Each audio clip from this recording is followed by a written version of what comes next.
അപ്പോൾ ഫ്രണ്ട്സ്, അതായത് നമ്മൾ മുൻ വീഡിയോയിലൊക്കെ പറഞ്ഞിട്ടുണ്ടായിരുന്നു, ഈ പട്ടിക്കുഞ്ഞുങ്ങളെ ഇവിടെ ഈ വിജനമായിട്ടുള്ള സ്ഥലത്ത് ആരോ കൊണ്ട് വിട്ടിട്ട് പോയതാണ്. നമ്മൾ ഇവിടെ തന്നെ ഒരു കാർട്ടൺ ബോക്സ് എടുത്തിട്ട് ഇതിനെ ഇവിടെ സംരക്ഷിച്ച് നിലനിർത്തിക്കൊണ്ട് പോവുകയാണ്. ഇപ്പോൾ 5 ദിവസമായി ഇന്നത്തേക്ക്. ഇപ്പോൾ ഇന്നലെ ഫുഡ് കൊടുക്കാൻ വേണ്ടി വന്നപ്പോഴും ഈ മെയിൽ പട്ടിക്കുഞ്ഞ് ചാടി പുറത്ത് ചാടി കിടന്നത്. എങ്ങനെയാണെന്ന് എനിക്കറിയാൻ പാടില്ല. ബാക്കിയുള്ള 3 ഫീമെയിൽ അതിൻ്റെ ഉള്ളിൽ തന്നെ ഉണ്ടായിരുന്നു. ഈ മഴയൊക്കെ നല്ലതായിരിക്കാൻ വേണ്ടിയിട്ടാണ് നമ്മൾ ഫുഡൊക്കെ കൊടുത്തിട്ട് അതിൻ്റെ അകത്ത് സേഫാക്കി രാത്രി വെച്ചിട്ട് പോകുന്നത്. പിന്നെ വേറെ വല്ല പട്ടികളോ അല്ലെങ്കിൽ വല്ല ജന്തുക്കളോ വന്നാൽ പിടിച്ചുകൊണ്ട് പോകണ്ടല്ലോ എന്ന് ഓർത്തിട്ടാണ് നമ്മളങ്ങനെ ചെയ്തിട്ട് പോകണത്. പിന്നെ ഇതിൻ്റെ ഇടയ്ക്ക് ഇവിടെ ആരോ കോഴിയുടെ കാല് ചെറുതായിട്ട് അരിഞ്ഞിട്ട് ഇവിടെ കൊണ്ട് ഇട്ട് കൊടുത്തിട്ട് പോയി.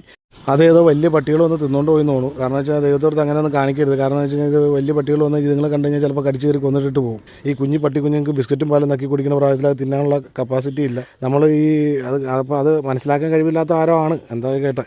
പിന്നെ നമ്മളിപ്പോൾ ഈ കൂടിൻ്റെ അകത്തേക്ക് വന്ന് നോക്കി കഴിഞ്ഞ് കഴിഞ്ഞപ്പോഴത്തേക്കും ഇത് കണ്ടോ, ഇതിനകത്ത് ഒരു കുപ്പി വട്ടം വെട്ടിയിട്ട്, ചെറിയ കുപ്പി കേട്ടോ, അത് വട്ടം വെട്ടിയിട്ട് അതിനകത്ത് വെള്ളം കൊണ്ട് വെച്ച് കൊടുത്തു. അപ്പോൾ ഇന്നലെ രാത്രി ഞാൻ ഫുഡൊക്കെ കൊടുത്ത് നല്ല അടിപൊളിയായിട്ട് എടുത്ത് വെച്ച് കിടത്തിച്ച് പോയതാണ്.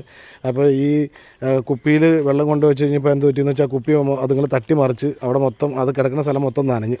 അപ്പോൾ അത് കാരണം ചെറുതായിട്ട് തണുക്കുന്നുണ്ട് നിങ്ങൾക്ക്. അപ്പോൾ ഞാനിപ്പോൾ അതിനെ താഴത്തേക്ക് എടുത്ത് വെച്ച് ഞാനിപ്പോൾ രാവിലെ ഫുഡ് കൊടുക്കാൻ വേണ്ടി വന്നപ്പോഴാണ് കാണുന്നത്. അപ്പോൾ ഇനിയിപ്പോൾ ഇതിനെ പുറത്തേക്ക് എടുത്ത് വെച്ചിട്ട് ഇനിയിപ്പോൾ നമുക്ക് ഈ കൂട് തന്നെ കുഴപ്പമെന്ന് വെച്ച് കഴിഞ്ഞാൽ ഈ കൂടിൻ്റെ അകം മൊത്തം നനഞ്ഞുകൊണ്ട് നമുക്ക് എപ്പോഴും കൂട് മാറാൻ പറ്റില്ല. ഇത് തീരെ വാവട്ടം കുറഞ്ഞ കുപ്പിയാണ്. അപ്പോൾ ഇതിനകത്ത് മോന്ത കയറി ഉടക്കാനുള്ള സാധ്യതയുണ്ട്. അപ്പോൾ അങ്ങനെയാണെങ്കിൽ ശ്വാസം മുട്ടിയത് ചത്തുപോകും.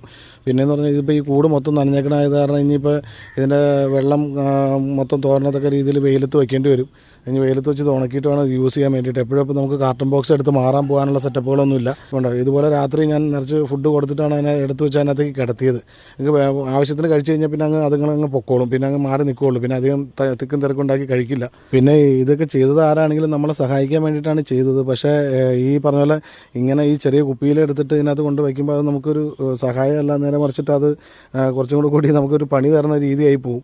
അപ്പോൾ അതുകൊണ്ട് ദയവ് ചെയ്ത് പുറത്ത് വെള്ളം കൊണ്ടുവച്ചോ കൊടുത്തോ, അല്ലെങ്കിൽ ആർക്കെങ്കിലും അഡോപ്റ്റ് ചെയ്ത് കൊണ്ടുപോകാൻ പറ്റുന്നുണ്ടെങ്കിൽ നിങ്ങൾ ആരെങ്കിലും അഡോപ്റ്റ് ചെയ്ത് കൊണ്ടുപോകുകയാണെങ്കിൽ വളരെ നന്നായിരിക്കും. അത്യാവശ്യം തനിയെ ഫുഡൊക്കെ കഴിച്ചു തുടങ്ങിയ പട്ടിക്കുഞ്ഞുങ്ങളാണ്. അതുപോലെ തന്നെ ചെറുതായിട്ട് കുരക്കണൊക്കെ ഉണ്ട്.